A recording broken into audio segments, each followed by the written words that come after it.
اللہ الرحمن الرحیم۔ السلام علیکم، میں ہوں اقبال سحر اور آپ دیکھ رہے ہیں ریئل نیوز ورلڈ۔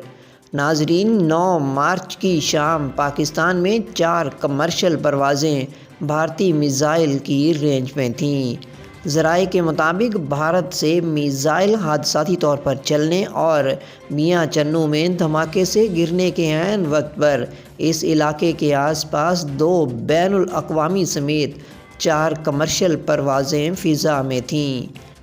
ایویشن ذرائع کا کہنا ہے کہ اس میزائل کی ڈائریکشن اوپر یا بلندی کی طرف ہوتی تو خدا نخواستہ کوئی ایک طیارہ نشانہ بن سکتا تھا۔ بھارتی وزارت دفاع نے معمول کی دیکھ بھال کے دوران تکنیکی خرابی کی وجہ سے میزائل حادثاتی طور پر فائر ہو جانے کا اعتراف کرتے ہوئے پاکستان سے معافی مانگی ہے۔ پاک فوج کے ترجمان میجر جنرل بابر افتخار نے ہنگامی پریس کانفرنس کی تھی اور بتایا تھا کہ 9 مارچ کو 6:33 پر بھارتی حدود سے ایک سپر سونک پروجیکٹ نے پاکستان کی فضائی حدود کی خلاف ورزی کی۔ ایویشن ذرائع کا کہنا ہے کہ 9 مارچ کی شام عین اس وقت خانیوال، ساہیوال اور چیچا وطنی کے اوپر 2 غیر ملکی سمیت 4 کمرشل طیارے محو پرواز تھے جو خوش قسمتی سے محفوظ رہے۔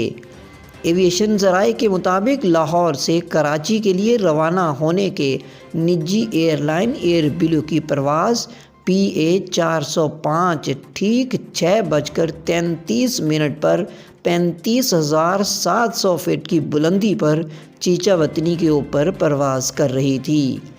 ایویشن ذرائع کا کہنا ہے کہ مسقط سے سیالکوٹ کے لیے اسلام ایئر کی پرواز AV 301 بھی خانیوال کے قریب 39,000 فٹ کی بلندی سے محو پرواز تھی۔ اس کے علاوہ فلائی دبئی کی پرواز FZ 338 سیالکوٹ سے دبئی کے لیے روانہ ہو کر اس وقت ساہیوال کے قریب 30,000 فٹ کی بلندی پر تھی، جبکہ پاکستان انٹرنیشنل ایئر لائنز کی پرواز PK 305 جو عین اس وقت 27,400 فٹ کی بلندی سے ساہیوال اور چیچا وطنی کے درمیان سفر میں تھی۔ کمیشن ذرائع کا کہنا ہے کہ خدا نخواستہ اس میزائل سے کوئی ایک طیارہ نشانہ بن سکتا تھا۔ مزید اپڈیٹ کے لیے ہمارے ساتھ وابستہ رہیں۔ اگر آپ نے ہمارے چینل کو سبسکرائب نہیں کیا تو کر دیجئے اور آئیکن بیل کو پریس کرنا مت بھولیے تاکہ ہماری نئی ویڈیو کا نوٹیفیکیشن بر وقت آپ تک پہنچ سکے۔ کامنٹ باکس میں اپنے خیالات کا اظہار کیجئے۔ مجھے دیجئے اجازت۔ میں ہوں اقبال سحر اور آپ دیکھ رہے تھے ریئل نیوز ورلڈ۔ اسلام زندہ باد، پاکستان پائندہ باد۔